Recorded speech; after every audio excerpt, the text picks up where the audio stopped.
Ellas en acción. Salud, dinero y amor por el 98.5 de El Heraldo Radio.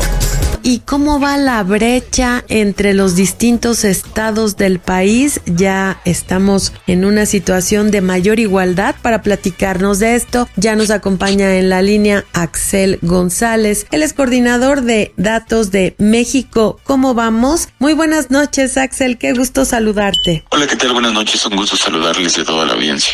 Gracias a ti, y platícanos justamente cómo vamos en este tema de desigualdad. Ustedes acaban de presentar un estudio muy interesante en donde no se ven mayores mejorías. Claro, con mucho gusto. Sí, presentamos la edición 2025 de nuestro índice de progreso social. Este índice lo que hace es justamente medir cuál es el acceso a servicios públicos y, digamos, en términos generales, la calidad de vida de las personas a lo largo del país y en cada una de las entidades. En el índice, pues, buscamos responder preguntas como si las personas tienen un hogar que les brinde protección y tengan acceso a servicios básicos. El índice toma valores entre 0 a 100 justamente para que sea mucho más fácil de platicarlo y entenderlo. Y en ese sentido, pues justamente ahí es lo que nos permite ver las desigualdades en el país, en estados del norte y del centro, como el caso de Ciudad de México, Aguascalientes, en el norte, Nuevo León, Coahuila. Vemos los puntajes más altos, por ejemplo, el caso de Ciudad de México. En la edición reciente el puntaje es de 73.8 puntos de 100 posibles. Y, por ejemplo, en el otro lado, en los estados con peor puntaje se encuentran Tabasco, Veracruz, Oaxaca, Chiapas y Guerrero. Entonces esto nos habla de una brecha muy amplia entre los estados que tienen mayor progreso social y los que tienen menor.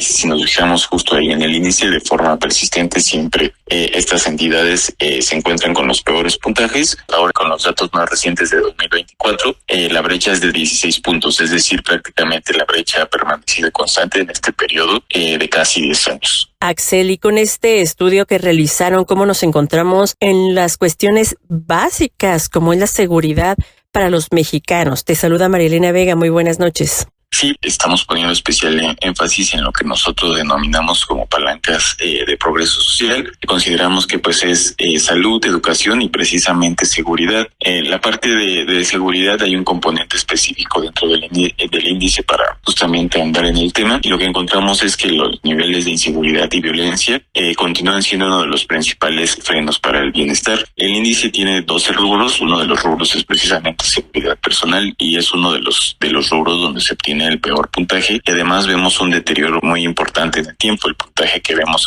ahora con la medición más reciente de 2024 se encuentra por debajo de, por ejemplo, lo que se observaba al principio de la serie en 2015, y sobre todo vemos deterioros muy importantes en ciertas entidades del país. Axel, entonces no hay ningún avance en temas de seguridad en términos generales, al contrario, ustedes verían en el grueso de todo el país los retrocesos, ¿verdad? Sí, en esta parte específica de seguridad personal tenemos una pérdida de 4 puntos en el componente de seguridad personal en el agregado nacional, pero sobre todo, digamos, la parte preocupante es la magnitud en la pérdida que se han tenido en ciertos estados que les platicaba. Entonces, en términos del agregado, sí vemos una caída en este rubro de seguridad personal, pero sobre todo vemos deterioros muy importantes en ciertas entidades, como el caso, por ejemplo, de Colima y Guanajuato. Axel, ¿y encontraron algo positivo dentro de todo este levantamiento de estas encuestas, de este estudio que realizaron? Pues mira, el índice tiene 12 rubros, y donde vemos deterioro específico es en la parte de seguridad personal y también en la parte de acceso a conocimientos básicos. Ahí en la parte de acceso a conocimientos básicos lo que vemos son caídas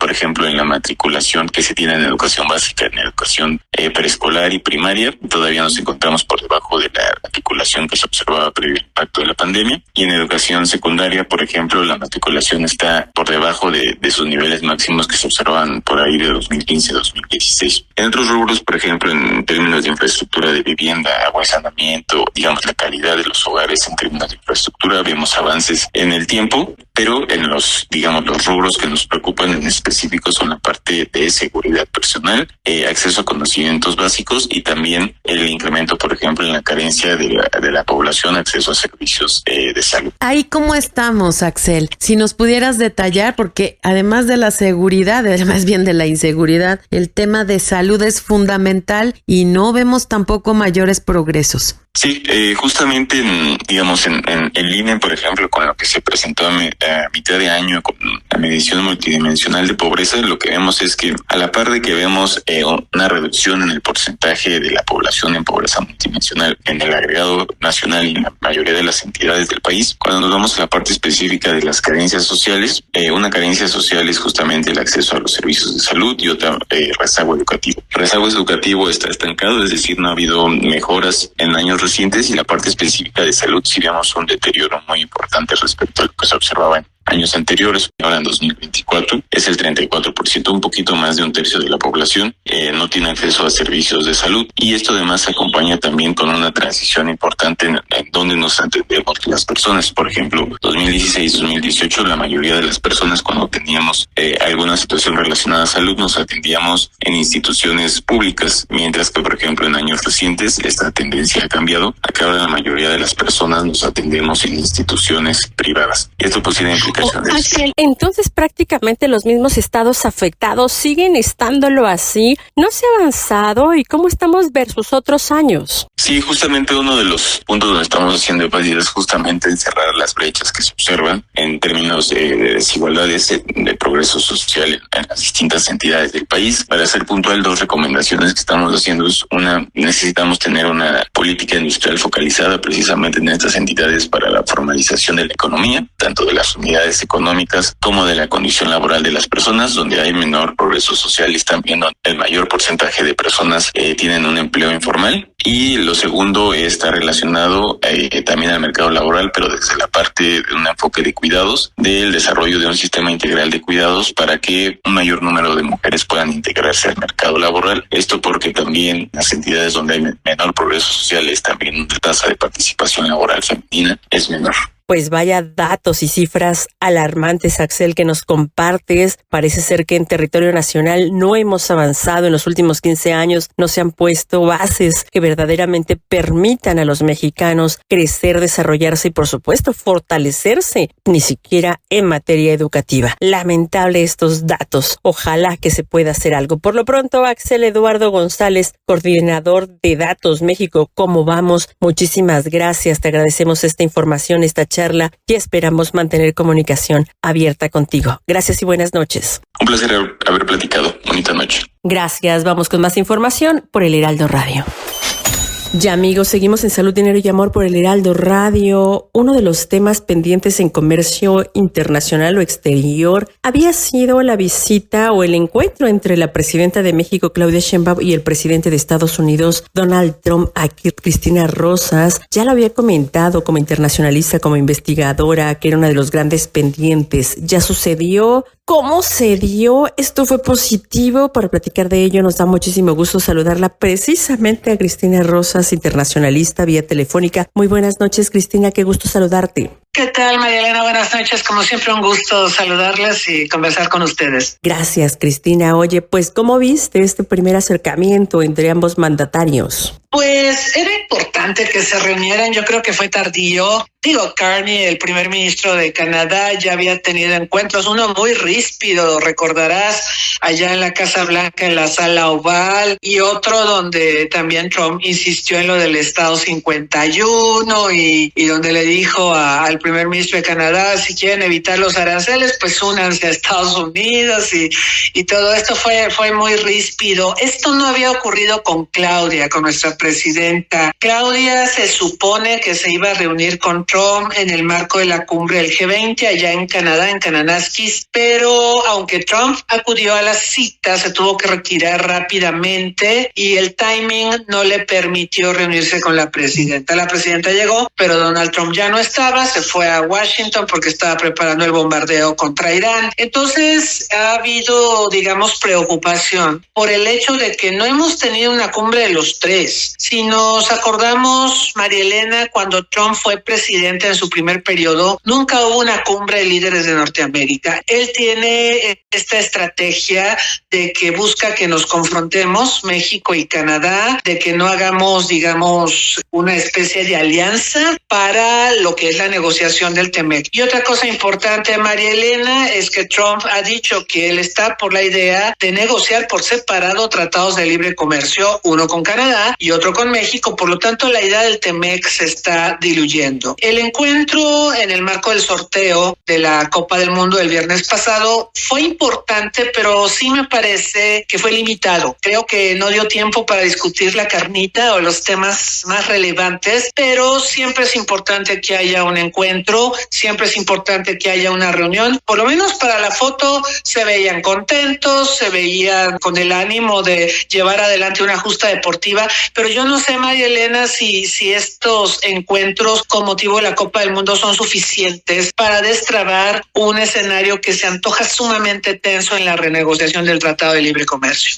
Cris, muy buenas noches. Te saluda Romina Román. Entonces, ¿verías algunos puntos positivos de este primer encuentro cara a cara o crees que la negociación del TEMEC se anticipa igual de complicada? Incluso continuarían las amenazas de terminar con este tratado trilateral. Mira, es positivo, siempre es positivo que haya una reunión y mira, en diplomacia hay algo que es bien importante. Nosotros sabemos que en diplomacia hay algunos temas que son muy ríspidos, muy complicados y una de las estrategias de negociación consiste en abordar los temas menos ríspidos o menos confrontativos. En el ejemplo de lo que vimos el viernes, el tema menos confrontativo sería celebrar la Copa del Mundo en los 3 países, aunque si nos vamos a los detalles está el tema de visas, las restricciones migratorias de Trump y todo eso, ¿no? Pero bueno, de entrada fue positivo que hubiera una especie de, como dicen los estadounidenses, touchdown, tocar base,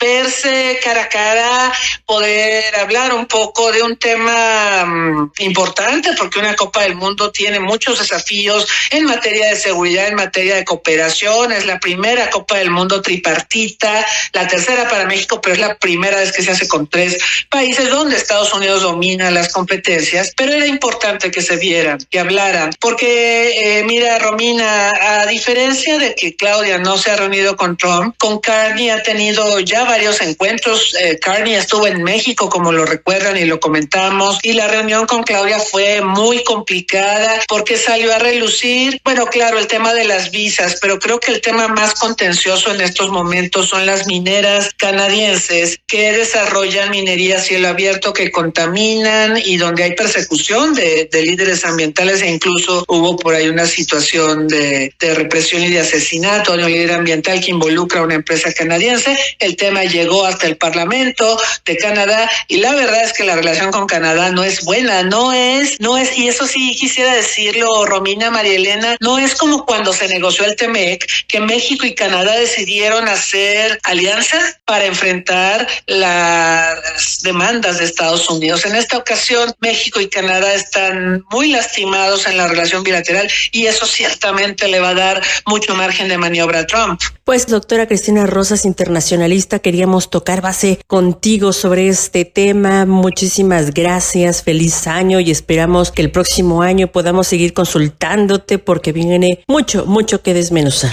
Muchas gracias a ustedes, feliz año y felices fiestas y pásenla bonita. Gracias, seguimos por el Heraldo Radio. La salud, en salud, dinero y amor. Amigos, hablar de migraña es hablar de algo más allá de un dolor de cabeza severo. Es hablar de una enfermedad que puede incluso paralizar un día o varios días o aparecer, como en mi caso, en la adolescencia y después desaparecer. Para platicar del tema nos da muchísimo gusto saludar esta noche vía telefónica al doctor Rogelio Domínguez Moreno. Él es neurólogo internista. Muy buenas noches, doctor. Qué gusto saludarle. Hola, buenas noches. ¿Qué tal? Mucho gusto. Doctor, ¿a qué se debe que haya personas que sufran migraña? Hablar de migraña es hablar de no solo un simple dolor de cabeza, como bien mencionó. Siempre decimos que es una enfermedad neurológica y que no es algo, digamos, emocional o psiquiátrico, es decir, es una enfermedad real, pero que además de dolor de cabeza puede haber otros síntomas como que tenga sensibilidad a la luz, al sonido o inclusive lentitud mental, que hace que esa enfermedad sea la principal causa de discapacidad, sobre todo en mujeres y en personas menores de 50 años. Doctor, muy buenas noches. Le saluda Romina Román y estaba viendo que la migraña puede durar entre 4 y 72 horas. Pero ¿qué tan frecuente, qué tan recurrente es entre la población mexicana? Claro, 4 y 72 horas, pero si hablamos que hay fases agregadas a la migraña como los prodromos o los postdromos, que es sentirse mal antes y después del dolor de cabeza, pueden ser inclusive más o días, ¿no? Como unos 5 días o 6 días. ¿Qué tan frecuente es? Siempre decimos que en general el 15% de la población puede tener migraña, pero cuando hablamos de mujeres, 1 de cada 5 mujeres, es decir, casi el 20%, si tiene un dolor de cabeza, lo más probable es que sea migraña. En México calculamos que existen al menos 20 millones de personas que padecen o sufren migraña. Doctora, ¿a qué se debe que haya personas que sufran migraña? Es multifactorial, no hay una sola causa, pero creemos que uno de los componentes más fuertes es, digamos, el componente familiar, es decir, genéticos que se pueden pasar de los padres a los hijos y que eso aunado a estilos de vida, por ejemplo, demasiado estrés, no dormir bien, no comer a sus horas, mala calidad del sueño, hacen que se detone la migraña o que sea más frecuente. Doctor, ¿cada cuándo le puede dar a una persona un dolor de migraña y cómo se puede diferenciar, por ejemplo, de un dolor de cabeza, digamos que normal por cualquier tipo de cuestión? Claro, la migraña es muy variable. Existen personas que tienen la suerte